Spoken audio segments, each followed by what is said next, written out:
Fly, you could check the mic. Yep. 1, 2. We here. Okay, let's go. Check 1, 2. Okay, y'all, we doing something different this time. We're on 130 episodes of this podcast, and this is the first one that we're going live, bro. So I have like a whole nother thing that I have to manage with this switcher right here. If y'all want to hit the chat, hit the chat. This is gonna be new for me, you know. So forgive the turbulence. I got my brother DJ FlyGuy in here. For the people that don't know, FlyGuy is an OG in the game. I've known you, bro. I want to say, Fly, I'm trying to think of the earliest memories I have with you, and the first thing that comes to mind is just like the recess era. Oh, that's. But even though I knew you before that, you know, Right. but that's like the first like big memory, you know. That's 2011, and it's actually coming up on November 12th was the day I started. That was the first one. Wow. So that's coming up on, what's this, 12, 13 years ago? Yeah. How long did that last for, bro? For the people that don't know, let people know what that recess party was. So recess was a weekly Saturday daytime party on the rooftop of the Clevelander Hotel. So heart of South Beach. Ladies, Ocean Drive. Yeah. The old Ocean Drive. The old Ocean Drive when it was two ways. When you could drive through, when you could go both directions, y'all. Right. The old Ocean Drive, and it was on the rooftop of the Clevelander. So I'm talking about like a rooftop where the beach is right there, bro. The ocean you right look there. One way, it's the ocean. You look the other way, it's the city skyline. Yep. Incredible, bro. Yep. I'm gonna fuck this switching shit up the whole time. Trust me, it's all bro. good. It's all good. But yeah, it was every Saturday, and it ran for 8 months. And I made it a point to feature a different DJ every Saturday. First one kicked off with Ninth Wonder. Like, that was the first one. You did Ninth Wonder the first one? Very first one. Oh, wow. Yeah. I didn't know him. My homegirl Ingrid B, shout out to Ingrid B, she knew him, and she was like, oh, we on the beach looking to do something. Did you start that recess party yet? I'm like, yeah. So, oh, well, I got Ninth Wonder with me. Bring him through. Wow. And he was gracious enough to get on the tables. I didn't have to pay him. Yeah. And he just blessed the set. Wow, bro. Yep. And it was that vibe that you could play on. You could play any. I mean, it was it was old school. Even back then, 2011, it was old school, but it was like anything, 70s, 80s, 90s. Yeah. Because I was coming from doing classic Sundays at Love Hate, so that was like the same atmosphere, but just in the daytime. Right. You know what I'm saying? So that was a special time, man. That was a special. I missed that. Yeah. I missed that. Yeah. So let's go through your story, bro, because the people that don't know FlyGuy. Real quick, bro, like just run off some of your accomplishments, like talk your shit for a couple minutes for the people that don't know you. Accomplishments, did VH1 Master the Mix season 3. That was 2013, and that was when season 1 and season 2 was on BET, and they were 30-minute episodes. And by the time they got to season 3, it switched to VH1, and it became hour-long episodes. So that was like every Monday after whatever reality show, if it was I Love New York or Love and Hip Hop or whatever, we came on right after that. Wow. So that was, up for $250,000. It was 12 DJs. I was like the hometown hero. I was the one from Miami representing, because we filmed it here in the city. Like, we filmed it at Ice Palace Studio. That's where we filmed it at. So everybody else was from a different city. And 10 episodes, I went home on episode 7. Wow. Yeah.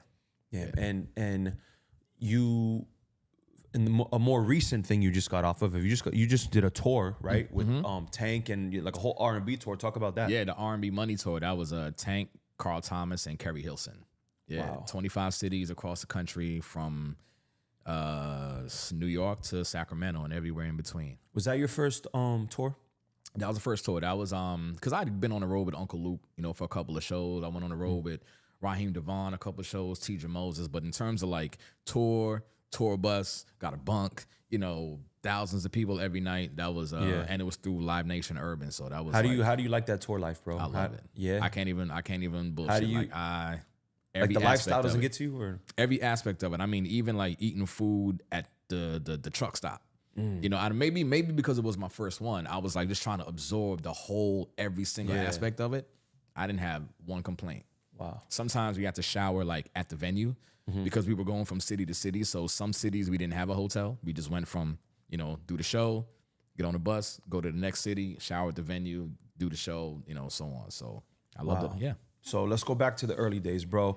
You've made your mark in Miami, but you're from New York, right? Well, I was born in Guyana in South America. Okay. And then we moved to Brooklyn, and then we moved to Miami.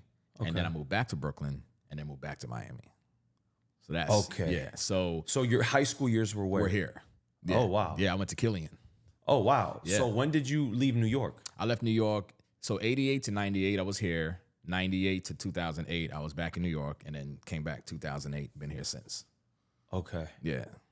Okay. That's interesting. So you kind of like are like really like half Miami, half New York. Yeah. But you have like a New York.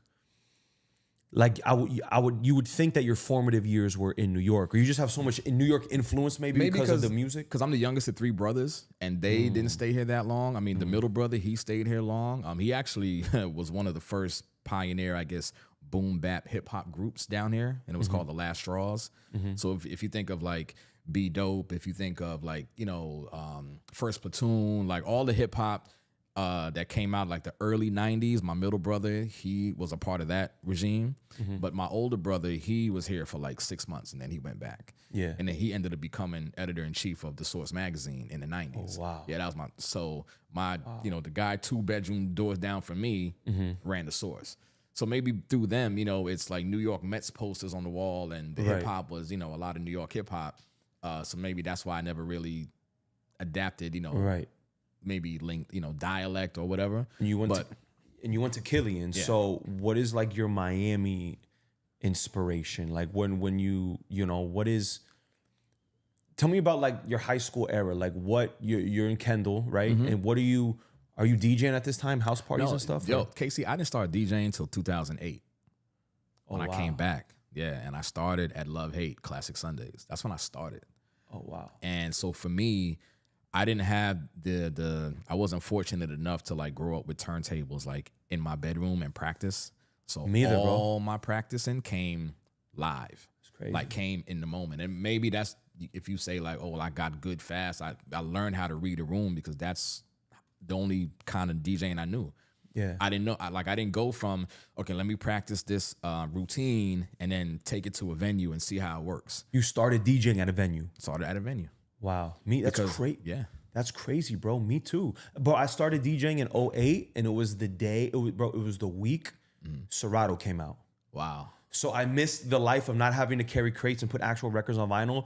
The week I started DJing, like I'm from like the radio, so I'm watching them at the radio station, and it's like DJ Zog is like, bro, this new thing with the computer, and he's nervous, he's connecting it, he's like, I don't know how this is gonna work, you know what I mean? And he still puts his own records later because he's nervous with the computer, you know, like.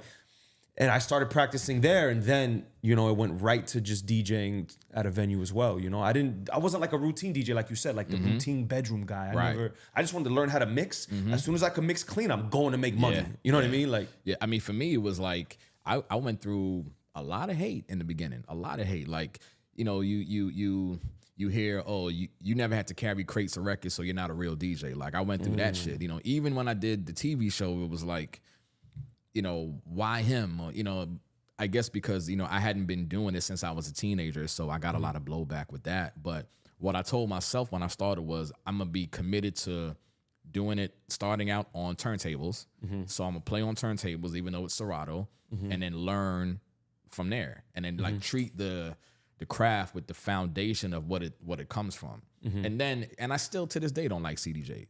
Yeah. I definitely don't like controllers, but now I mastered all of them. But if I have a preference, like it's like now Rain 12s, then Techniques, then CDJs, then a controller. Have you fucked with with those? What? With the Cross 12s, the CRS 12s, the Pioneer joints that you don't need the needle. It has the analog. I'm gonna show you, but it has the analog that you could put the needle, or you put it to digital mode. It has a little spindle. Oh, I didn't know about those. I'm about to put you on that too, Fly. Yeah. But so first venue you go to, where you DJing at? Love Hate. It was a small DJ bar, Washington Avenue between 4th and 5th. So if anybody remembers, like Harrison's, where 400 Club used to be, this is like, these are the guys from Miami Ink. And Miami Ink, they had a tattoo shop on Washington, kind of like where, not too far from where the Lickin' is now. Okay. Right? Yeah. On that side. Yeah. They had Miami Ink, and they had the Miami Ink TV show. I remember that. Look at the tattoo shop, on the shop window, it said Love Hate. So then they opened a bar on Washington between 4th and 5th. And shout out to DJ Selborn, DJ Ferg Fresh, Mark Gordon from Good Vibes ENT. They had Sunday night. So when I first moved back down, I ran into my homegirl at Ingrid B's poetry event. And, you know, I was working at Aventura Mall. I just had my eldest daughter, and I wasn't making a lot of money, and I was very depressed. And she was like, you know, I know you're feeling like depressed. You don't know what you're going to do. You should go check out this old school hip hop party on the beach on Sunday. It's the type of energy you're looking for. And I just went just to hear music. I wasn't DJing yet. And I went there and I met Self and I met Ferg, and he used to be Johnny Walker Red back then. And I met Mark, and then I started going, and then I asked if I could DJ, having never DJed before. And then I went and bought my laptop, and then got the music, and then, okay, I got to get needles, I got to get records, I got to get slip mats. And then they were gracious enough to let me play like the last 30 minutes of the party. Now this is 4:30 a.m. to 5 a.m. because Love Hate never closed early. Right. Open at 10, closed at 5. It didn't matter if it was packed or if it was empty.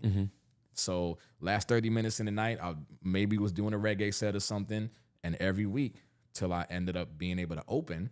So I would play it from 10 o'clock, and then Ferg Fresh would get on, and then Selborn would come on. Then maybe I'd go back on at some point in the night, do a reggae set or whatever. And that turned into every Sunday for 3 years. Wow. Every Sunday for 3 years. So, okay, so what was your influence? What were you listening to in high school? Were you, or like, what were your, I guess what I want to ask you is, when you started DJing, were you playing the music that you truly enjoyed? Like, were you playing like, But I enjoyed everything. Okay. So you're talking about being in, you know, I'm class of 98, high school, right? So my high school years were 94 to 98. And I had like, in Killian, you had like the New York crew, and then you had obviously people born and raised here. And I was friends with both. So a lot of my friends were from Richmond Heights, from Colonial, Perrine, you know, down south. So you have like the Miami, like Trick Daddy, like influences from there. Then you got your Brooklyn, New York. Exactly. Like Poison Clan, you know, Luke, obviously, Splack Pack, like all of that. That was the music I was listening to at the house parties I was going to. So first of all, being Guyanese and liking soca music, I'm already, you know, in my DNA used to fast tempo music from whining, from soca, calypso, you know, from carnival, whatever. So it wasn't that much of a stretch to be able to catch a vibe with booty shaking music in terms of the tempo of it. And then the girls, it's like shit goes hand in hand. Yeah, but you know then when you go to your other side, your New York side, you ever had any memories of you going up there with like booty music or like, you know, or like any Miami vibes over there? Like, no, but I remember my cousin, who was actually a big DJ in Brooklyn. He used to call me it's like, what you want, Florida nigga? Get out of here, Florida. You know, because after every school year, I'd be in Brooklyn for the summer. Every year. Until I graduated, went to college, and then that didn't work out. Then I was up there permanently, you know. So, but for me, I mean, just musically, just you talking hip hop. The first hip hop album I ever owned was Doggy Style. So it wasn't a New York album. It wasn't a Miami album. It was West Coast. I just liked all music. And maybe that's why I'm comfortable playing everything and like, you know, aligning myself with everything, because it wasn't like, well, fuck that Miami shit, or I'm only playing New York shit. It was never that. You know what's crazy, Fly, is that in Miami, as DJs, we have to know how to play everything. That's what's special about this market. You know what I'm saying? You could go anywhere else, you know, and like, it doesn't matter what type of party you do, really. Like, I'm sure you could go and play an hour of reggaeton and kill it, an hour of hip hop and kill it, an hour of reggae and kill it. You know what I mean? Because being from Miami and DJing in Miami, there's so many cultures and melting pots in a small area that you have to have that knowledge of. You got to be able to play French music, bro. You know what I'm saying? Yeah. You gotta be well-rounded, because like you said, it's not like going to play in Detroit. Or, you know, where it's like not one-dimensional, but you kind of know you're not gonna go out. You're not playing reggaeton. They're in a box. Their box is small. Box, right? You know, like whatever region you go to, we just so happen to be such a vastly international melting pot that it's to your benefit to be able to play everything, Right. You know, and play everything well, Right. Because you don't want to, you know, offend, or you know, if you're doing a reggaeton set or a dance hall set, and you're like, you know, the people who really know the music, like, what the fuck is this? Yeah, and especially if you're doing in a bottle service club now, and you have, you know, a guy from Trinidad that's spending $10K, you better really know how to get in that bag. You know what I mean? Like French, like UK, you got to know the London stuff now. You got to know. And it's crazy because even if you're gonna go Latin, you gotta know, is that a Colombian or a Cuban? Right, you know what I'm saying? right. Like it even goes deeper than Right, that. right. We really have to know these type of things now, you know? Right. But yeah, so what other parties that are, you have your love hate party, you know, that's your first main signature party. What is another residency maybe that comes to mind for you, or another big Back era? then, it was probably when I got with I was briefly with 400 Club. So then the 400 Club, that kind of got me into That was like the 95 Bulls, bro. Yo, that was that got into like the Opium Group era. So then, you know, that's like set. That's I mean, you know, they didn't necessarily do Opium Group venues. You know, well, they did Cameo, but then they had Dream. That wasn't Opium Group. But just, you know, getting into the 400 Club, that kind of really exposed me to the South Beach bottle club scene. Real quick, sorry to interrupt you, No, but for the come people that don't know, the 400 Club was a group of promoters, and they had the most poppin' parties on South Beach. I just turned 21. This was the era when I just turned 21, so I couldn't get into a lot of these places. Shout out to DJ Effect, got me into my first, like, one of their parties, but they used to do lingerie parties at Club Bed. For people that don't know, the club was, all the VIPs were beds. They used to have the athletes, the models, like they used to do mansion, like they ran. The 400 Club was like the 95 Bulls, bro. They had the hottest parties on South Beach in the early 2000s. Yeah. But yeah, continue on. I mean, so that's, you know, Mansion, Set, Cameo, Opium Garden, I think at the Hard Rock, Mokai, Louis at the Gansevoort. That's now the One Hotel. You know, so these are all places that first DJ battle I ever had was at Louis. Me too. I think I was in that. Wait, bro. was that? And Conflict was the Conflict host? was the judge, bro. Shit, yo, that's crazy. I remember that, bro. Yeah, I remember that. That was 2012, 13, somewhere around there. Yeah, bro. Yep. Crazy. And Louis that was a special place, man. Like I loved that. You know, I love intimate. I was Louis like a cave, like a dark cave, kind of reminded me of Arcadia at the Fontainebleau. Yep. Like the cave, like the low ceiling, like low cave, ceiling, like you're in a cave vibe. Yep. But so I did that. And then shout to DJ Effect, because Effect kind of put me, he put me in like my first, like he had me open for him at Mokai on Thursdays. Okay. Yeah, so that kind of really exposed me to like the glitz and the glamour aspect of the shit. Because, you know, doing Love Hate, that wasn't that crowd, that wasn't that scene. So I didn't really, and then from Love Hate to Recess to the Clevelander, it's still not that scene.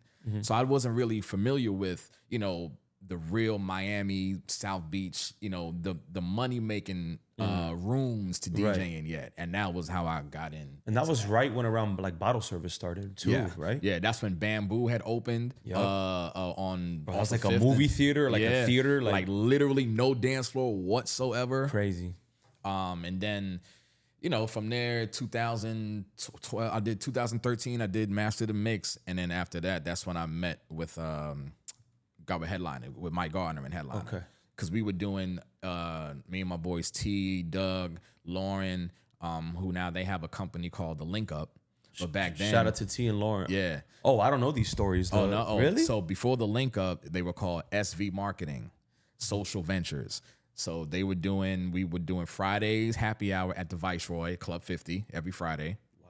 And then that's when Club Bed became room service. And we were doing dinner party on Monday called Sweet Life on Mondays.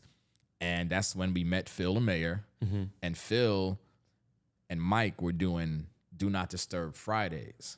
And I was doing Fridays at Dream with Asta Abajo, with Carlos. And I had like a run there. I did like a year over there. Yeah. So I got, you know, they made me an offer I couldn't refuse. They were like, yo, you can headline at Dream on Fridays, or you can come over here at room service and open, but you'll be with this team. Yeah. And you know, so that's definitely like a lesser gig, but like you said, you're with the team, so it makes it work better. I've been with Headliner since. You know, I didn't know that that's what I was becoming a part of. I was just like, oh, you know, I'm already at room service on Monday. I know the venue, and you know, it wasn't a disrespect or a diss to Carlos and them. And that's the other thing about me, like, especially early on, I didn't understand the politics of this industry of nightlife. I was just like trying to find my way, you know, get my foot in the door and figure out what situation worked best for me. It wasn't like I didn't know this person any better than I knew this person. Right. You know, I was like just trying to maneuver and figure it out. And, you know, along the way I did, you know, made some mistakes along the way, and I learned, you know, certain protocols on how to conduct yourself business-wise, how to keep a clean face.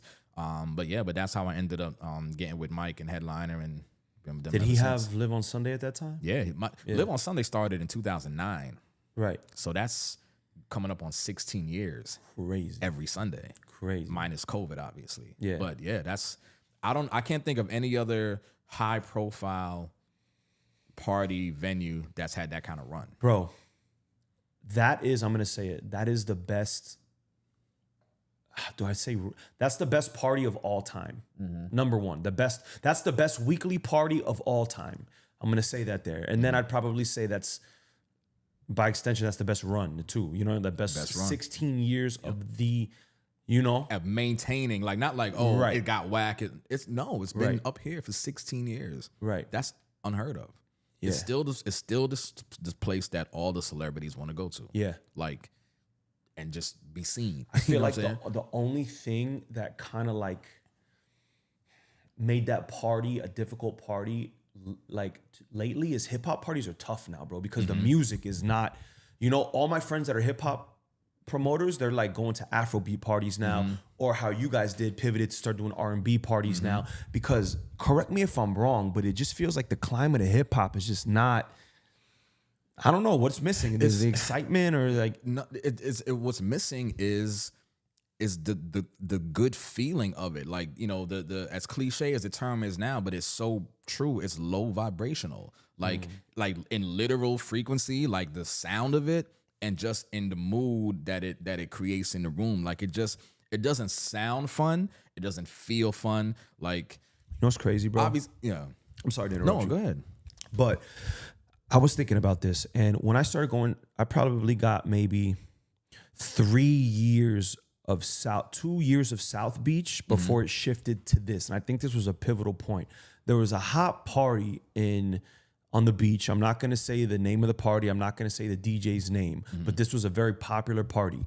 And this DJ, it was the first time ever on a South Beach club, I started to hear like real Southern country, like Memphis music, like Yo Gotti and when Future started coming up. And I feel like in that 2010 era, I think I'm going to also call it the LeBron era. Like when LeBron got here, certain DJs came here and they started playing music that was not really South Beach. They started playing really trappy. It was the beginning of the trap music. Yeah.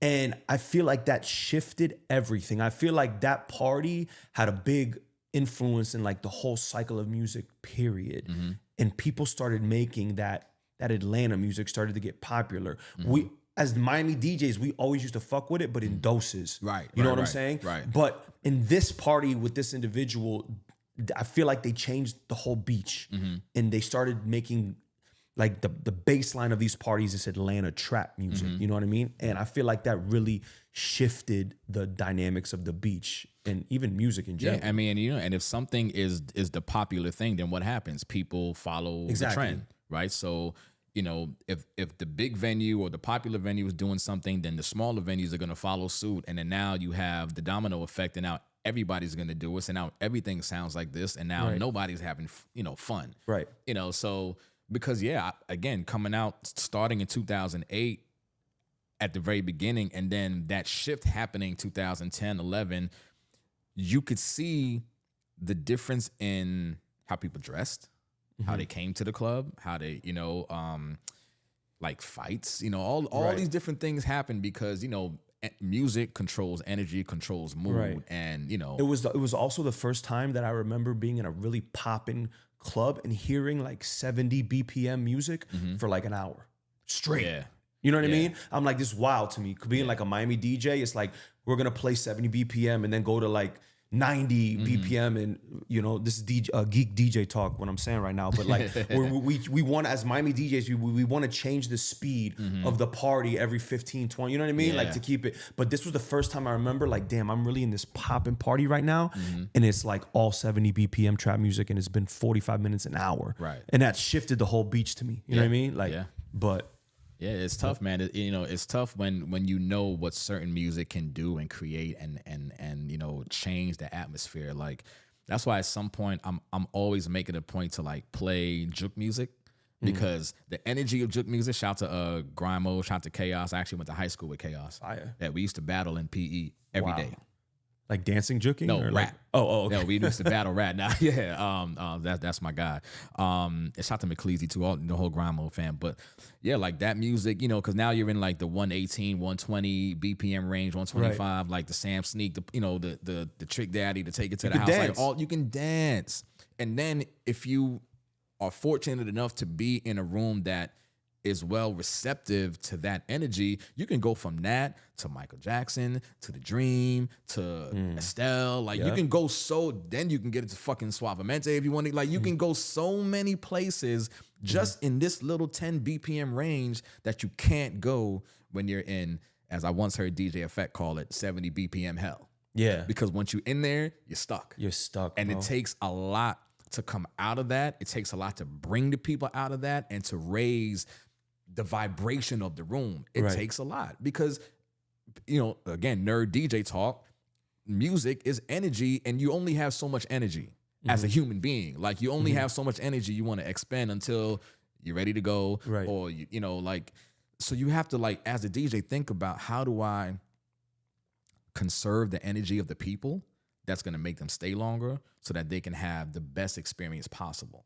Yeah. And that's sometimes a lot of what I think people don't understand or realize, how what we do is art and science to an extent. You know, it's not just about playing music, but there's a strategy to the shit. Right. And it's what separates the good ones from the great ones from the bad ones. You got to literally take people on a journey, and that journey got to consist of ups and downs. Because like you said, if you're up the whole time trying to pull energy, like I call it rabbit fucking the dance floor. People like this, I'm like, damn, I hope you don't DJ how you fuck, because it's just like this the whole time, bro. You know, you got to take them down. You know what I mean? Smooth it out so you could bring them back up. And it's those contrasts from going down to up, which give the party a wave. You know what I'm saying? Like, and then going down, up to down. You know what I mean? And like having people sing along now. You know what I'm saying? Like, it's literally that. But yeah, that's, like you said, that's an art form in itself, is knowing like how to go up and down. You know what I mean? Like even like in the doo-wop, right? Even in an all R&B party, because we literally do not play anything but R&B in the doo-wop. And that's something that we said from the very beginning, like, because you'll go to a lot of R&B parties, but at some point they're going to deviate. They're going to throw in Afrobeat. They're going to play Jay-Z, Excuse Me, Miss, because it feels like R&B. I was gonna say R&B is like a very vague term. You know what I mean? Here's how we define it. Here's how I define it. Okay. If you go to a record store, if you went to Specs Music or a Virgin record store, and you went to look for Jay-Z, Excuse Me, Miss, what section would that record be in? Hip hop. Yeah. If you look at it like that, that makes it very clear. Like, it doesn't matter if it's a smooth hip hop song with a singing chorus. It's on a rap album. It's on a hip hop artist album.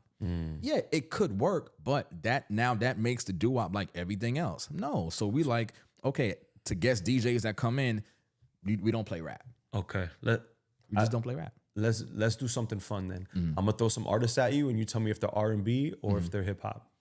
New Edition. R&B. Okay. Genuine. R&B. R&B. Okay. I'm just throwing names. I'm just throwing names. Destiny's Child. R&B. Okay. Now, if you play a Destiny's Child record with Lil Wayne on it, like Soldier, like T.I., now you know what I mean? Sometimes, to be honest, Kay, we might not even get to the rap verse. You might not even hear Wayne's verse. Okay. Maybe. Like, it's now in those areas. And I'll say this because my partner Mike, he's a very big Jay-Z fan. Obviously, sometimes we argue who's a bigger Jay fan. So every now and then he'll be like, "Yo, play On the Run Part 2, J and B, but that's because he's a J fan, right? Mm-hmm. But that's like the only one. Now, let me give you an example. If you have a rapper who is singing or being melodic, you can get away with that. Right. So, for example, Future and Rihanna love song or love, Right. he's not necessarily rapping on that. So we let that slide. Right. Or like there's like, I think there's a couple Wayne records where he's singing like How to Love, or like, he's got a couple of those, Who else does that a lot? Drake. Oh, Drake. Drake. Drake if it's like Passion Fruit, like a song like that, but not or like Marvin's Room, you'll let off. Yeah. But not, Lemon Pepper Freestyle. Yeah. You know what I'm saying? Like not, Yeah. it's just so, but I take pride in saying that 99% of the time, it's only R&B and soul music that you're getting in the doo-wop. But because what I was gonna say was even within that genre by itself, when you talk about up and down, you can have them with Michael Jackson and you have them up tempo. You could bring them mid tempo with like a Total or SWV or whatever, but then you can bring them down to like Keith Sweat or Barry White or the fucking 70 BPM Genuine, Jodeci, like Usher, and it's beautiful to see 5-6 hours of just this one genre and people lose their shit to it, man. Yeah, and it's like it's been a blessing to be doing this shit for 3 years. Because bro, that's rhythm and blues. Like that is goosebump music, bro. That's feeling. It's soul, bro. I wonder, like sometimes I ask myself, like, do these young kids like Gen Z, do they even know what like soulful music feels like? Do they even know what soulful mean?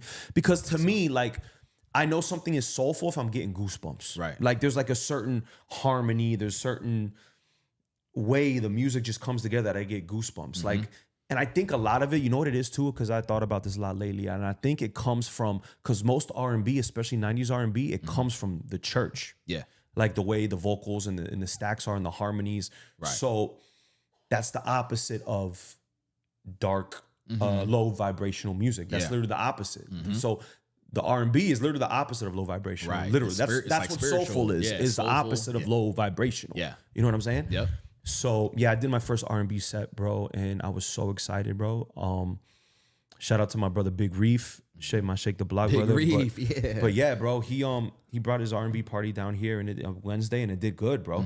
And it was my first time I played R&B like at a venue for like an hour, you know? Yeah. At Brick, I always do the last 20 minutes of R&B, but I got into an hour, and I'm like, damn, bro. Like, I asked him, I'm like, yo, do you hit like the 70 BPM Silk, like Let Me Lick You, or Aaliyah 1 in a Million? Man, yeah. Like to me, like I try to think like what would 1 in a million sound like with like at the doo-wop when it's packed. When I tell you, do you guys feel but do you guys feel like when it's packed, Fly, that you still have to play rhythmic music, rhythmic R&B, or do you go down to? That's Mike will tell you that when it's at the height of the night. That's when I'm going into the 1 in a million, the they like it slow, knocking the boots. Like when the room is up here, that's when I'm like, okay, somebody fucking tonight. Watch. Yeah. And then like that's when I go in the meeting in my bedroom, and then and Mike would be like, all right, like come up out of that, because I'll spend 2 hours just in I slow love that jams, tempo, bro. just in slow I love jams. that like, tempo. and that's so then you getting like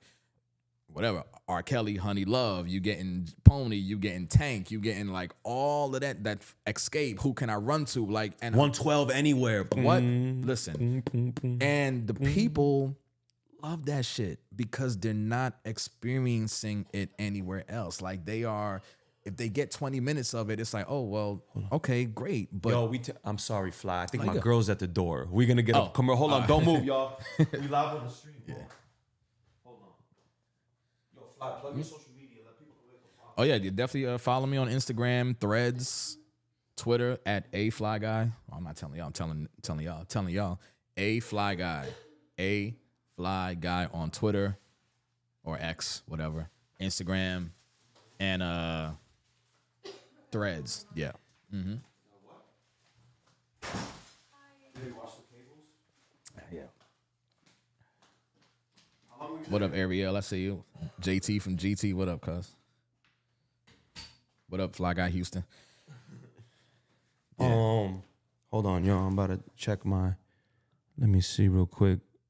Boom, boom, boom.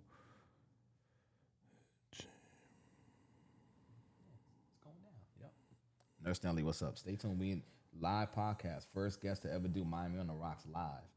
My brother DJ Casey Chacha. We're here. Let's go, baby. Yeah, we getting into it.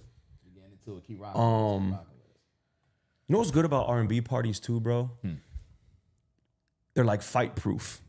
If you get into a fight at an R&B party, you're a different type of mentally. You know what I mean? Something's wrong with you. If I'm a promoter and I'm throwing an R&B party, you could sit back knowing that there's not gonna be no fight. Yeah. I mean, it's just it's just the energy of it is beautiful, and because what I try to or what we try to express to people is that it's not just like we just don't do 90s R&B or old school. Like we'll do something current if it feels right. So like we'll play like Her or Daniel Caesar or anything that new, October London, Jay Valentine, like things that are new that are current, but they make you feel like it's from back then, right? Okay, so now I have more questions. So do you play any new R&B? Yeah, like okay, yeah.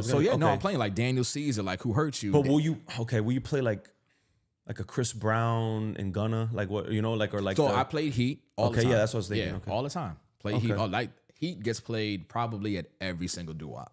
Oh wow, everyone. Yeah, that's both me and Mike's favorite records. Yeah, out of Chris Brown shit. Yeah, I'm a big Daniel Caesar fan. Bryson Tiller, Brent Faiyaz, like bro, all of them. Both of them have hosted a doo-wop. Both of them. Wow. We had Brent Faiyaz host New Year's Eve last year. Wow. Yeah, so when he's doing Where You At or All Mine and he's performing that shit and they going crazy and it's like, damn man, it's hard to top it. For me, I'm like, damn, I think about all the parties I DJ at and the doo-wop has been my favorite event 3 years and counting just because there's never any issues. Yeah. It's just beautiful to see. Now you're talking about something that started here at Racket, which is RIP to Racket, they closed once a month, and then we moved it to the urban outdoor space so that when we booked an artist, we put 2,000 people in the urban. You know what I'm saying? So we've done Summer Walker there. We've done, Summer Walker, we did like 2,200 people that night. Wow. Like line was wrapped around the block, around the urban. We've done everybody there. Again, Bryson Tiller, Brent Faiyaz, Jamie Foxx hosted New Year's Eve last year, 2 years ago. Wow. Jamie Foxx, Tank, and Ari Lennox. So we can't do that at Racket. Yeah. But we need the urban for when we do the big names. But then we've been able to now go on the road and do it in all these cities around the country. We've done Vegas 3 times. That's crazy. How do sales work? Do you because it's an R&B party? Do you think any aspect of the sales or how are people's drinking habits and spending habits? Just when they're listening to it's the same shit. Okay, that's what, yeah. No, you know what it is because there's an audience for there's an audience for trap music. There's an audience for reggaeton party. There's an audience for Caribbean party. There's an audience for R&B party. Everybody got money. It's just people want to spend the money in the shit that makes them comfortable or makes them happy. So, the people that come and support the doo-wop that didn't have this kind of experience to have before that, they were waiting on this shit. And now we fill the void. So yeah, they come out and they spend money. And they feel, the women, the men, no matter what race you are, if you're black, white, Hispanic, Indian, whatever it is, everybody feels safe because that music sets the tone of the room. Yeah, it's high of vibrational. The atmosphere. Yeah. High vibrational. Like there's no fuck shit happening here. Yeah. It's all love. Wow. Like literally, there's this girl I want to shout out, Claudia Renee. One of my followers, she was following me from Wood Tavern days, and she came to the first doo-wop, and she was on the dance floor dancing at Racket, and I guess she, because Racket was so intimate, she bumped into this guy, and they started dancing. They've been together since. They've been boyfriend, girlfriend since. And she thanked me publicly on Instagram and thanked the doo-wop for introducing her to her boyfriend. And they come and support that shit every month. That's incredible. You should get a testimonial from them, bro. I know, right? Just to know that experience created love. Yeah. Out of this atmosphere. That's the shit. Like fuck the money and the whatever. Yeah. Like that's the shit we do this shit for. Yeah. At least for me. Yeah. Like that type of experience. You can't even pay for that. That's amazing. What do you think? What is the best market that you've done that party in? Like. Because Miami's a good market, but correct me if I'm. It seems like it wouldn't be the best R&B market? You know what I mean? Like, honestly, man, it's hard to say because every city we go to, they just, I don't know, they on it, man. So like think about it. We did Chris Brown in DC for the 11/11 tour after party, and then we did him in Atlanta. Very different markets, you know, but both nights were sold out. You know, both, you know, rooms reacted the same. But I will say this. In Vegas, we've done Vegas 3 times. We did a Super Bowl, we did it Soul Train Music Awards, and we did it Cinco de Mayo weekend. Vegas, when people go out in Vegas and you see an artist on a flyer, the expectation is that it's a concert, not a party. So people come into the venue and they stare at the stage and they wait for the artist to get there. Instead of these other places, these other cities, these other rooms where, you know, you dance, you mingle, you know, guy holler at the girl, whatever. Vegas, they come in there and they're like, where's the host? I'm ready to see the show. And it's like, it's not a concert. It's a party that they're hosting. If they choose to get on the mic, that's on them. right. They're just hosting. Now, because of like Mike's relationship, you know, our relationship with certain artists, 9 times out of 10, they're going to get on the mic and perform, but it's not mandatory and we don't expect it. You know what the crowd expects. Yeah, you know what it is, bro? I feel like people are so antisocial now.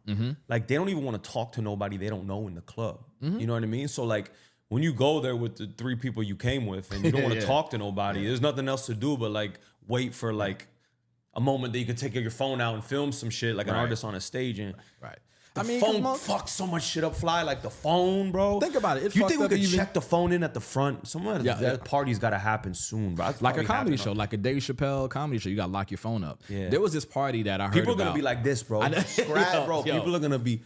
Because it's like, if you don't document it, like I need my phone back.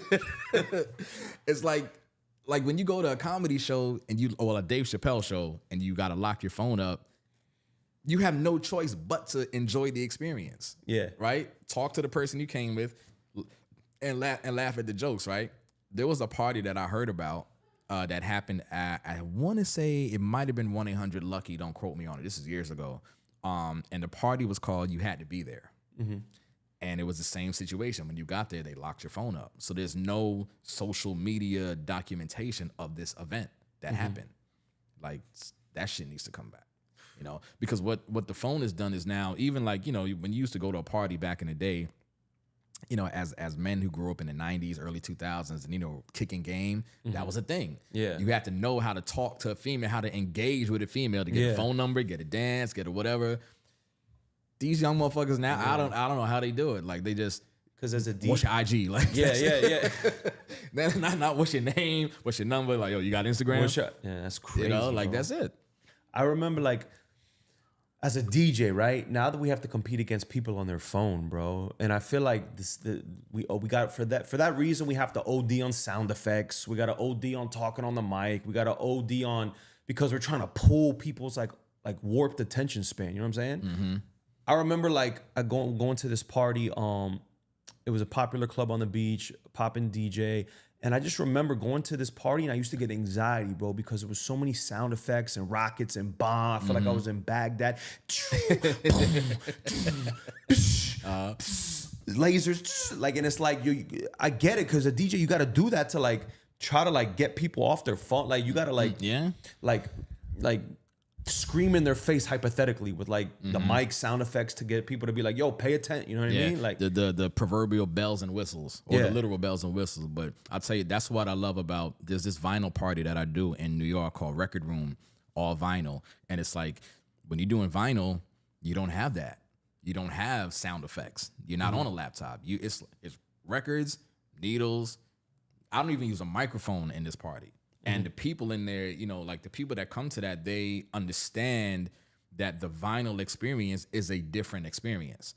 And there's like, they don't want to hear air horns, and they don't want to hear lasers, and they don't want to hear a bomb drop or whatever. Like, it's just not, you know, everything has its place. And again, like I said, every audience has their place in every kind of party. But for me now, like at this time of my career, I'm loving doing vinyl more. Yeah. Because it just really becomes about the music. Yeah. It's like, it's me and the crowd and the music. not the extra shit, not cryo guns and confetti, and it's not about none of that shit, man. It's music and energy and people, and that's it. That's real. That's a rare, like, from a sound aficionado, like, to me, like, what sound effects does to a party is it takes away like the sophistication of the party. Like it makes it cheap to me. You know what I mean? Like those vinyl like Dante's and those places that's vinyl only. It feels like you're walking in sophisticated. Like, you know, like it's crazy. Some of these venues, it's like some of the nicest venue. This is crazy. Some of the nicest venues. Let me rephrase this. Some of the most sophisticated venues have the most unsophisticated parties. And some of the most unsophisticated venues have the most sophisticated parties. You know, that makes sense? Yeah. 100%. 100%. And, you know, let's say there's a bunch of different reasons why that is, right? Like, you know, whoever designed it, built it, spent a lot of money on the aesthetics of it, but then whoever's running it is not running it right. Or they don't understand the science behind what it is we do, or they don't care about having good sound, or they don't care about even booking talented DJs. They want to book whoever's cheap, right? Because they want to save $1 or whatever it is. They want to put more money in cryo guns and shit instead of like spending money on hire somebody who's gonna move the room and make the experience for the crowd overall better. Like if the people's experience are better, you're gonna make more money. It's just a known fucking fact. People have more fun in a party. They're going to spend more. The bar's going to make more money. Bottles are going to sell if that's, you know, an option in that room. You can pay the DJ more and everybody's happy. Now, people are talking about your shit on TikTok or Instagram or whatever it is, but I don't understand why what we do gets it's treated like it's disposable or or like we're expendable or like you can get anybody to do what we do. Do you think, Fly, like, do you think it's gonna get to that with this whole AI shit? I'm on the fence with that, and that shit scares me in terms of like I can see a promoter or a club owner or a bar owner saying, and you know, however many years down the road this is, and maybe we won't even be DJing anymore. We might not even be here anymore, let's just say. But I don't need to book a human being DJ. I'll buy one of these robots and the robot can DJ. Right. And now it's fucking Terminator 2, Judgment Day. Now you've removed the soul out of what is supposed to be the undertone of what we do, the music. It's supposed to be a human to human connection through this vessel of turntable or CD or whatever it's art. Like it's art. Like you got machines doing art is something, you know. You still need the human being to control it. Right. To be, you know, like it's like the conduit between technology and human connection. Right. You still need us. Otherwise, it's like you want to go to a concert. Like that's why when that remember the Tupac hologram? Right. I hated that shit. I'm like, that's not dope. Like, okay, conceptually, like I get it. Ooh, but like I wouldn't want to go to a hologram of a Biggie concert. Yeah. No, because Biggie can't, you know, make eye contact with a person in the crowd specifically and talk to that person. Fly, but that, like, you know, it scares me because we won't. But this next generation, they might. Like I said, like we don't even know, like we even said it, like we don't even know if they know what the word soulful means, what it feels like. You know what I'm saying? Yeah. So to them, their content might just be watching robots. It's whoever can program the best AI robot to make the TikTok, to make the YouTube, to make the content. And then these kids are going to be watching their best it's going to be programmed by a human. Right. But it's going to be, I'm programming 10 different robots to put out 10 different channels of everything I like. You know what I mean? That shit's so scary, yo. Like that shit, that literally is like, that creeps me out, man. You know, damn, I just had this thought. It was, oh, yeah. So if you go on YouTube or anybody, you know, out there watching, if you go on YouTube and look at Michael Jackson Super Bowl performance or Michael Jackson somewhere in Europe, but he pops out of the stage, right? Like it's like you don't see him and then bam, and then he lands on the stage and he stands there. I want to say maybe 3 minutes, doesn't move. He just like he pops out, looks to his right or looks wherever way he's looking, and people are crying, fainting, everything in the crowd, losing their shit.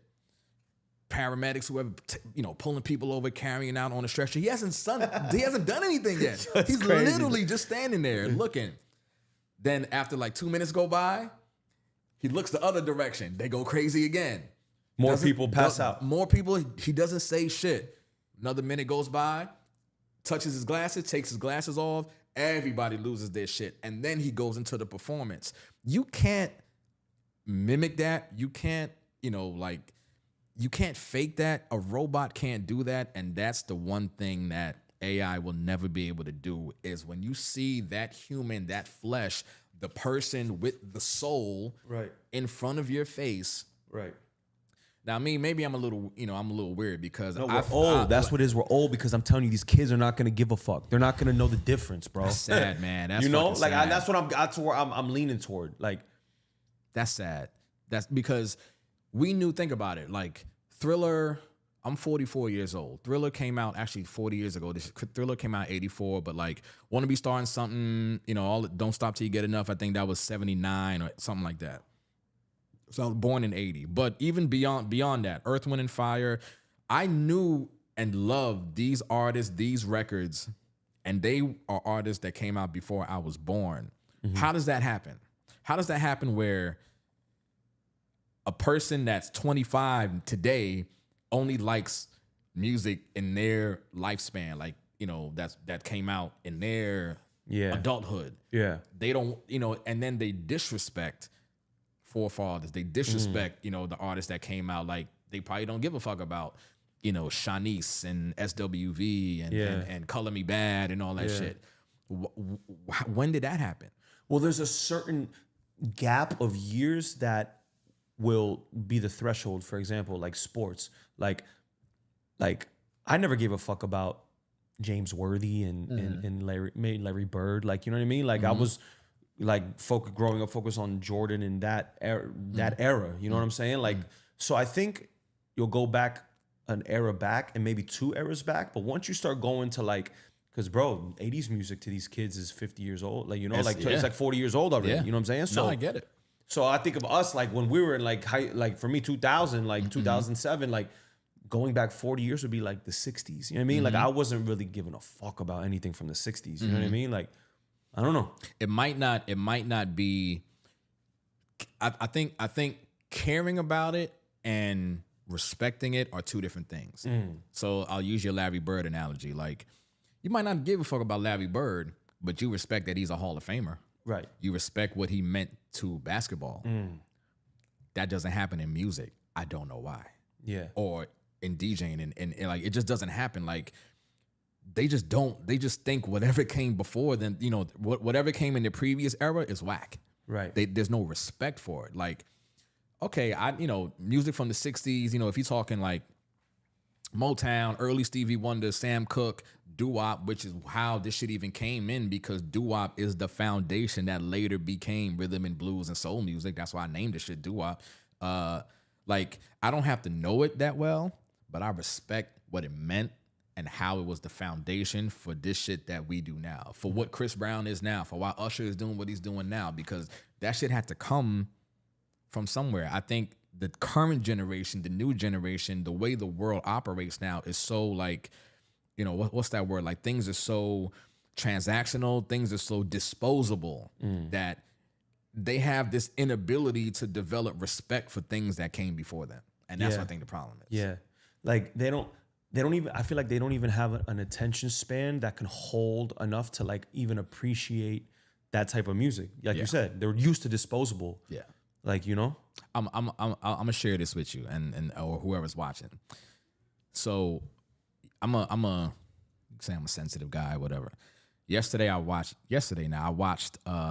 this documentary on Hulu on Bruce Springsteen, and it was called Road Diary. Anybody know about Road Diary? Look this shit up. Bruce Springsteen documentary. Casey, when I tell you I cried for an hour and a half watching this documentary, now I don't know Bruce Springsteen's music that well. I know Born in the USA, On the Run maybe, but I'm not a Bruce Springsteen fan. Yeah. I don't know his story.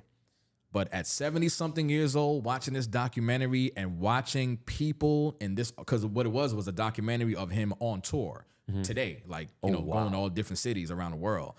and seeing people react. You seeing young people, old people, people in between, everybody crying, shedding tears, like, and it's just like, damn, this is beautiful what he's doing. Like he has a moment where he has a song, I guess, and I learned this yesterday. He has a song called Last Man Standing. And before he got with the E Street Band, he was in a group and he was like 17. And it was like 5 of them. And everybody in the group is dead except for him. So that's why he wrote the song, He's the Last Man Standing. And the guy that died most recently, a guy named George, in the show, he does this monologue where he's talking to the crowd, but he's talking to George. And he's like, you know, I still have the books you gave me. I still have your 45 records, and I'm going to play them, and I'm going to read them till I see you again, and I'm going to give them back to you. Wow. You know what I'm saying? Yeah. And you see the people, like, just, you know, it's a very emotional thing. And I'm like, he's still doing that, and he's been doing this shit for 50 years. What artist today who's relevant right now, that's a new artist, do you think is going to be doing and impacting and affecting crowds 50 years from now? No way. Ain't no way. No way. And that hurts my heart. And you know what? It's not even the artist's fault. It's the technology's fault. Because it's so... Right. No, it's because... You're right, Fly. A part of it is because these artists are not making timeless music, but another part of it is the cycle goes so fast that there's no time to make something timeless. You know what I'm saying? Like before, for example, you know what made something timeless? What? The radio. Because the radio was like, all right, this is a hit. We're going to play this shit for 6 months. And that's all you heard till you were tired of it. Yeah. And you're like, okay, this is a timeless record. Like this is a power record, a record. This is something that, you know. So radio was able to radio controlled the flow of music, the cycle of music. Radio determined if something was old, new, hot, you know what I mean? Right. And now you take away radio regulating the cycle, and it's just we're at the mercy of swiping what's every day, what's new every day. So nothing can stick because people are what's new, you know? Yeah. So I don't think you could put the best, like to me, for example,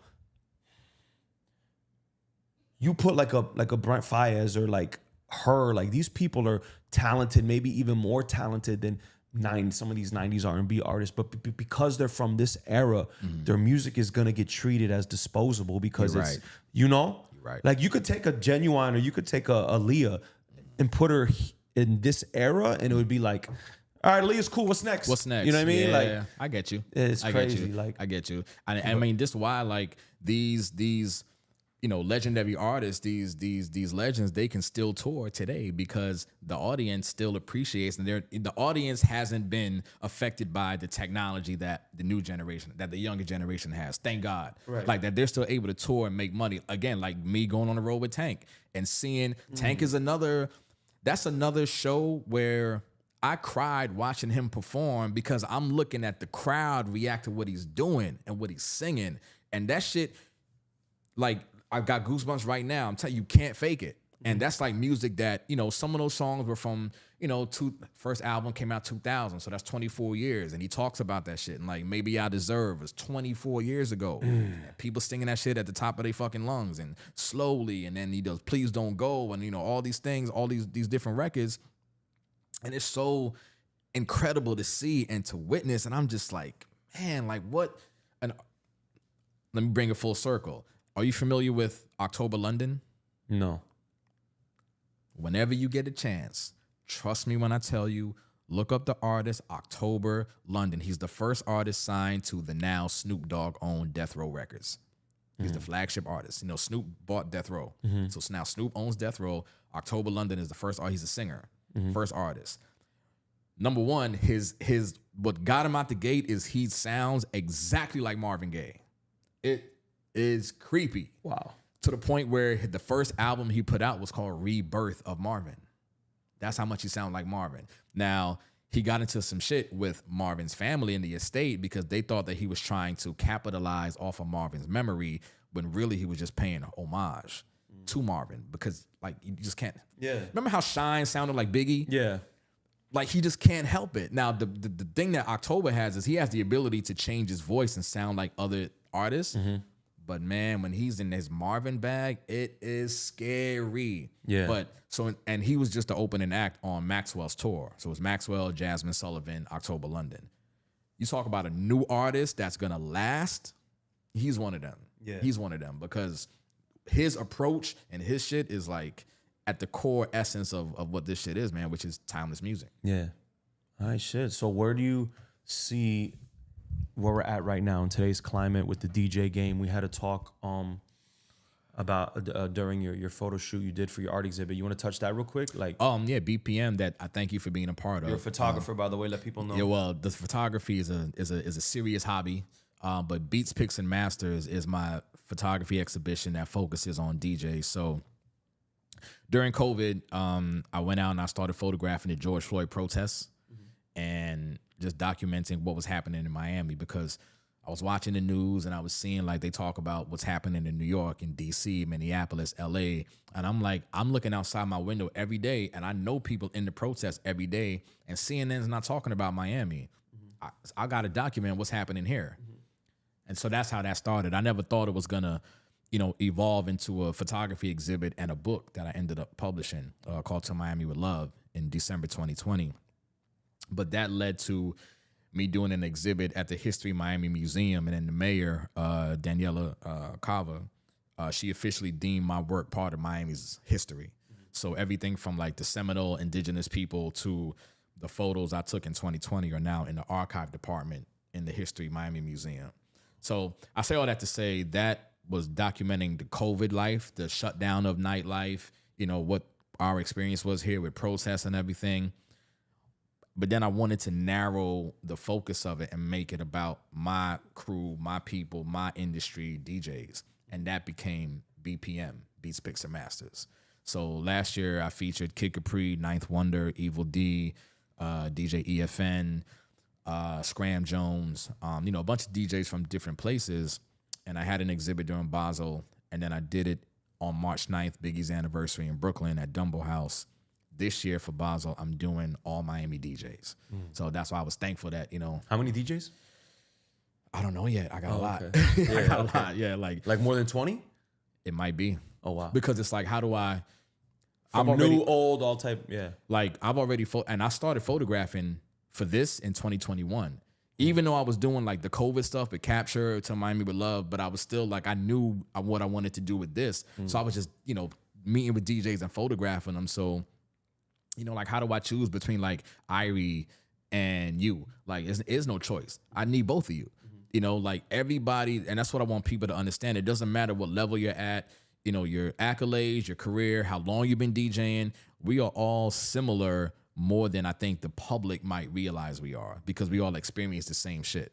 Not getting paid on time, bad eating habits, maybe we're alcohol addiction or whatever it is or whatever our coping mechanisms are dealing with this bullshit that we deal with every night or every day in this business. Whatever we go through on any level, we can all relate to one another. Man, woman, black, white, Hispanic, Indian, whatever Asian you are as a DJ, we are the same. And that's what this exhibition is for. It's to highlight, bring awareness to the public, but the mental, physical, financial, emotional, psychological toll that we take on while we try to entertain the people. Yeah. You know what I'm saying? That's what BPM is. All right. Speaking of psychological toll, we had a discussion about just the climate of DJing right now and hospitality in Miami. And I talk to people in LA and everyone's kind of struggling. It's not just us, but I feel like Miami is definitely unique, and like Miami DJs are struggling this year. It hasn't been easy for us. Everybody. You have any opinion on where we're at right now with the climate of just, DJing and hospitality and parties and man, and I tell you, I don't know. I look around Wynwood and I see these buildings, these condos going up. I see venues closing. Like in the 2 months I was on tour, 3 venues that I had a residency at closed. So that's Racket, Wood Tavern, and Gala. All closed in 2 months. So now you have me coming back home off the road. Okay, I got some money from that, great. But now I'm like, damn, the money that I was getting from these 3 venues is now non-existent. Where am I going to make that up? How am I going to make that up? And that's the stress that, It's that so stressful, bro. It's so stressful, Fly. The bills don't stop. Yep. Children got to eat. Life continues. Bro. Life continues. We about to get into some real therapy. We might do I'm therapy telling you. talk. We could refill the fucking Don Julio up. right now, bro. Straight up. But throughout your both of our DJ careers, any DJ, you go through times where you take a big L. Like you lose a big chunk of your income, maybe a main residency, that was a big chunk of your income. You lose it and you're like, fuck, now you're struggling. And then the universe always seems to you get a call, like, oh shit. Now it's like, I've had shit where I lose something one day and then the next day is a different call for sometimes the universe really you'll be on a super low one day and then the next day you're on a high. Oh shit. Yeah. You want me to DJ here? Thank God this place has dropped me so I could be able to do that, that type of coincidences, but we take these lows and we take these highs and nothing is safe. Nothing is secure. So you're always kind of like, is this going to be my last week? And I think about how that translates into my temperament in regular life. Okay. And I feel like I'm more emotionally flat because of it in my real, I feel like, this is getting real therapy and deep right now. Let's go, baby. But I feel like I don't want my highs to get too high and my lows to get too lows because it's like this with this DJ shit. Yeah. So I live my career kind of even keel, you know what I'm saying? And I feel like my temperament outside of that is even, it's the same. You know what I mean? It made me more, my girls and my parents, be more, express, my emotionality is not there like it used to be. And I think that has something to do with DJing and the career that I chose that kind of just numbed me. You know what I mean? Because this shit is stressful, bro. So, but all DJs go through that, that stress of not knowing where your money's gonna come from. And now I think we're all this year going through it to some degree. And I think all of us are trying to find new means of, cause this DJ shit is getting scary, bro. It's is it gonna be here forever? How it used to be. Right. So I think all of us were trying to find new side hustles and new ways, maybe outside of DJing, really outside of nightlife, because nightlife in general is getting hit. You know what I mean? It might sound fucked up to say this, but I don't see it going back to what it was ever. And when I say that, I mean, I don't see us getting the money that we used to get because I feel like the industry or the gatekeepers or whoever, they have caught on to the ones who are willing to do the shit for $100 and it's basically cheaping because the technology has made it easier to be. What do you call that? The barrier of entry is way wider now. So now, what makes us special to these club owners and these GMs or whatever that, and not the ones that we already have relationships with that we've been able to cultivate for a decade. So, we are, for lack of a better word, safe in that regard. But if we're trying to go out and find a new gig and you walk in somewhere and you sitting with somebody, you're like, well, my price is this. And they look at you like you crazy, like, oh, I can't. Why? I can't pay you that. I got this. I'm like, are you fucking I spend more, you remember fucking Breaks Are Us and the record pool costs more than that. Yeah. 2 months. Yeah. You crazy. Yeah. You know what I feel like's made in the past 5-6 years, what's made you be able to separate yourself is the mic work. Yeah. That is what, because we're all playing the same shit. You know what I mean? And the public doesn't understand, oh, that was a dope transition, or what DJ's a better transitioner, or whatever it is, who's cleaner. I feel like it's the MC work is what separates you from everybody, because anybody could download Serato and start playing music and start put their name on a flyer. But now you got to pick up a mic. Yeah. And that's not some software you could download. You got to be able to project and have confidence and know what to say and articulate yourself. So that kind of was able to separate that. I feel like that's what kept me being able to get my price from above the average is my brand, but also the ability to just hype up a crowd and talk to them and hype up the bottles and make clients feel good. You know what I mean? Funny shit, because before I DJ'd, I rap, right? So, and we talked about you making beats and shit. How many of those beats you played for me earlier, by the way, but But when I first started, going back to Love 8, I was scared to get on the mic while DJing. Like, because I'm coming from rapping, doing, 4 or 5 shows a week in New York, and now I'm here, and now I'm starting to spin, but there's a microphone in front of me, but I'm like, I don't know how to do this with this. I don't know how to combine the two. So I'm like, I didn't want the mic. Yeah. And then it took maybe about 2 years before I got comfortable enough to where, oh, wait a minute, I'm a fucking MC. Like, that's just, I've been doing this shit for 15 years before this. Yeah. Oh, okay. And then that's, how that shit started. But that shit just always makes me laugh. Like, my first 2 years, I was like, I don't want to, no, I'm not saying. The good thing about DJing, like being on the mic when you DJ, is it doesn't need to be like a long stream of consciousness. It could be a sentence and then put the music back up, and then think about what you're gonna say. Then maybe 2 sentences and put the music back up. Think about it's not like you gotta say a speech, right? Now here's where Miami DJs separate themselves now from DJs across the country. And just at least, coming up in the 90s and going to parties and now you're talking about Jam Pony Express, you're talking about Uncle Luke, ghetto style DJs, you're talking about there's, shout out to like DJ Nasty and DJ Skull, like these guys. We have a certain way in Miami, and South Florida. So you got Dade County, Broward County, Fort Lauderdale, West Palm Beach. That style of DJing on the mic is different as somebody who travels around the country. Like, it's so different. It's way more engaging and it's more of an art, I would say. Right. Like, just in what is said, and even somebody like my man DJ Dem, and because I went to FAMU, Florida A&M University, even like DJ Dem in Tallahassee, like that style of Florida DJ in terms of the mic work and the crowd is second to none to me. Like, just from what I've noticed, because it's more integrated in with the music. Yes. Exactly. Yeah, it's on beat. You're filling you're ad-libbing the song, really. You know what I'm saying? Exactly. Yeah. And I don't see that anywhere else. So, when you go in another city or another region of the country and you do that, you get the crowd so much more into your shit. Yeah. Because they're not used to that style of DJ and MCing in one person. Right. Like in one entity. Right. Like, you'll have the DJ and then you'll have like the MC. Right. But you won't have that shit combined in one thing, at least for the most part. Not saying that it doesn't happen. I just haven't seen it in other parts of the country. Yeah. So, damn, bro.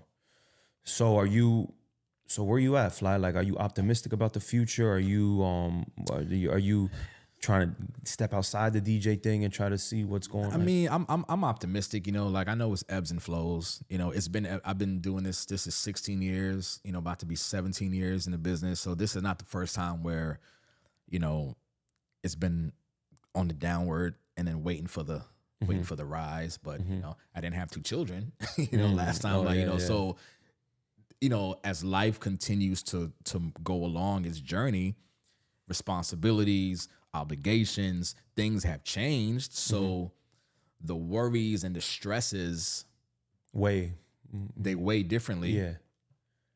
I'll share something with you and to your viewers, and maybe you didn't know. But in 2021, when Wood Tavern closed, the night that it closed, I put a gun in my head on Instagram Live. What? Yeah. And I got Baker acted for 3 days. No way, bro. At Mount Sinai. Because already coming out of what 2020 was for me, I was single, living alone. So I spent my quarantine by myself. Obviously, we weren't working, right? So I came out of that, and then Wood slowly started to reopen. But like, I remember we couldn't play the music very loud. You had to keep it at like a minimum, at a very low volume. And if you weren't buying food, you couldn't be inside of the establishment. So there was no dance floor. They put tables on the dance floor for food, whatever. So then it gets to the point where owners like, fuck it, let's just have a just have a party, have a backyard boogie, one last boogie, because I guess he couldn't keep it open. And I remember it was like all the Wood Tavern DJs came and played that day. So you're talking from like 3 p.m. and it was supposed to go till 2 a.m. And I was going to end the night because it was a Sunday. Sunday was my day. And I never forget that the cops shut it down once because the line was so long down 26th Street. the cops came and shut it down. So we literally closed for an hour, kicked everybody out, waited, then let everybody back in, got back packed again. And then I made a goodbye speech, played Boyz II Men, End of the Road. I cried. The owner hugged me. I'm like, this is it. Wood Tavern's over. It's done. And then I was going to play another song. Cops came and shut it down again. For real. And I couldn't do nothing else. And I remember all the guests left, but the staff was still there. And we stayed. We took shots. We cried. We hugged each other, told each other we loved each other, whatever. And I felt like at that point, because that was the only DJing that I was really doing that fed my soul, that I had nothing left. And I went home that night and did that. And I woke up with 4 cops around my bed. That's how I woke up.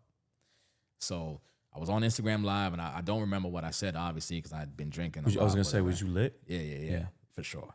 But I remember I put the thing on the table, and I went to bed, and I woke up, and I guess whoever was on the live saw it.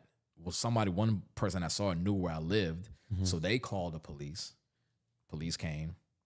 I guess they knocked my door down because I wasn't answering the door. Yeah. Woke up, 4 cops around my bed, and then they took me. They didn't arrest me. They didn't handcuff me, but they took me to see the Mount Sinai. Yeah.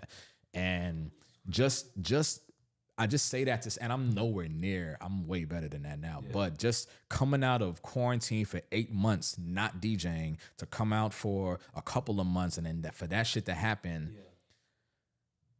Again, it goes to the mental stresses of figuring. Like, I faced eviction twice during quarantine. Twice. I went to court on Zoom twice. So when I talk about life and real shit happening, and like, there's a reason why I'm saying I need this amount of money, because not just because I want to rape your pockets or whatever. Like, I've earned what I'm worth, and you can't tell me what my value is, because I know what I put into this craft, and I know what I do in front of that fucking crowd. Yeah. So pay me what I'm worth, because I got shit I gotta handle. Yeah. And when you fuck around with our money, pay us when you want to. Yeah. Now we run into problems. Yeah. And that's like, unfortunately, I don't think that bullshit part of the business is ever gonna change. Yeah. People are gonna continue to fuck with us and pay us when they want us. I think that I look at it from the club owner's perspective too, like, I think nightlife, it's a thing where like nightlife is dying, bro. Like, the culture of going to the club culture is, I hate to say it, bro, it's dying. Like, so it's like, you can still DJ, but you got to get really creative. People are throwing parties in coffee shops now, and bakeries. Yep.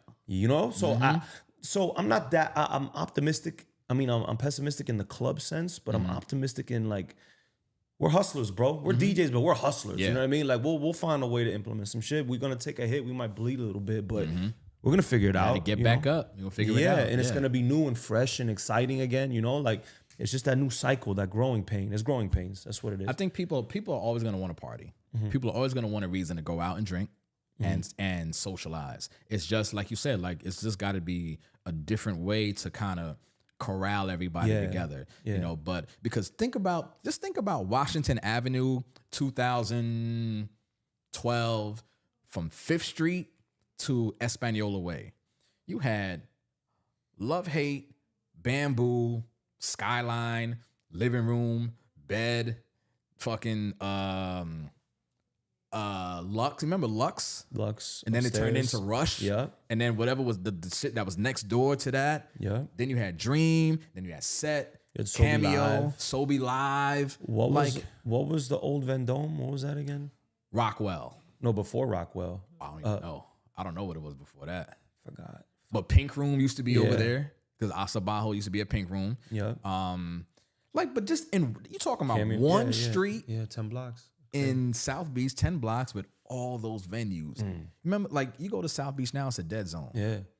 Remember people used to be walking all night up and down, going from club to club. Jazzed. Yeah. Jazzed was the like club to venue to venue to venue. It's the phone, the anti-social. The phone made everyone anti-social. So people are not trying to go out and like meet people in person anymore. It's all on the phone, right? Then you add in, let me know what you think, but correct me if I'm wrong, but it's starting to seem like people are like, drinking is becoming taboo. Like people are not trying to drink like that, especially this next generation. You know, like I don't think people are definitely not trying to spend $500 on bottles anymore. That's a wrap. That you know what shit I mean? is. But I said this the other day, Fly. I'm like throwing my own party, and I'm like, damn, my birthday. I'm like, damn, I don't know anybody that would go out and spend I don't have any friends that will go out and spend $500 on bottles. That is that's a smart thing to have friends that feel that way. You don't want, but it's a terrible thing for your business. Right. You know what I mean? Like, Right. it's like, damn, I gotta meet some. Like if you're spending $500, unless it's a super occasion, like, you know what I mean? But there's no responsible explanation you can give me to spend $500 to $1,000 on some bottles that are a 15% markup, right? But look at me exposing our own business. You know what I'm saying? Yeah, like, but you know what? But I think I don't say it needs exposing, but it's like, but you have to, like, we got to be real with the people, with what our industry is, with what it takes to do what we do, where we do it, and how we do it. Like, this is the business that we're in. Our business is driven by alcohol sales. And you know, for those of us who are fortunate enough to play in what they call big rooms, you know, high profile places, those places do not are not sustained with, you know, $10 cocktails. It's $10,000 tables, or you know, $1,000 here, or what. That's just the nature of the business. And I think I think people need to just kind of be aware of that, so that they know how serious it is what we do. Yeah. Like, this is not a fucking game. This is not our, and I'm speaking for you and me specifically, it's not our hobby.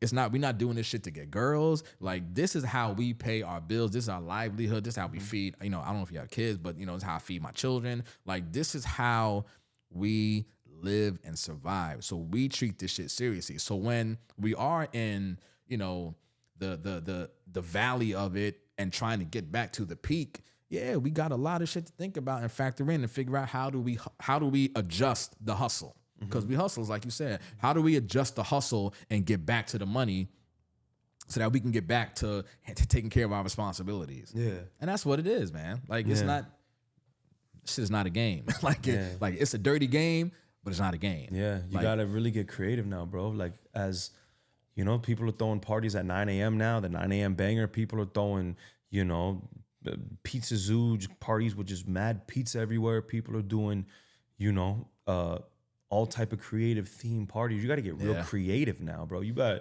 not just gonna open your doors and then people are gonna come, especially every week. No way. Especially every week. Now that's because, you know, we used to do weeklies, and now I think what I'm noticing is, you know, I talk about, you asked me if I think it's gonna be how it's gonna go. I think monthlies, quarterlies, you know, those type of things are becoming more the go-to, because it's like, okay, I want to spend a month to 2 months promoting something, make it big, make a killing, and then I don't have to worry about anything financial for another 3 months till I do it again. Right. As opposed to, like, I remember, and I'm not gonna shout this person's name out, but I remember working with somebody when I first started, and in order for me to DJ in this venue, I had to help promote, and back then it was flyers, actual flyer, and I had to call people and invite them. So he gave me a call list and a script and said, okay, call people, and if you don't have 50 people coming on your guest list, then you can't DJ. Insane. Can you imagine a DJ starting out right now if they had to do that? Insane. And this is not like trying to get somebody to come to Live or come to, you know, Mr. Jones or Story or whatever. Like, this is like a hole in the wall. Yeah. You know, like, yeah. That's so crazy. The paying dues aspect of the shit, that shit is gone too. Yeah. So you hear that, people? Just respect your local DJ, man. Respect the DJs, man. And pay them on time. Yeah, that's a fact. FlyGuy, plug all your social media one more time. So FlyGuy, IG, Threads, X, Twitter, or whatever. Okay. You know what I mean? Yeah. And then a FlyGuy 305 on Facebook. There it is, man. I mean, on the rocks. DJ FlyGuy, my brother. I appreciate this, man. Bro, it was in the making. It was in the making. You definitely was on the list. You know, it's just a matter of timing. You know, like,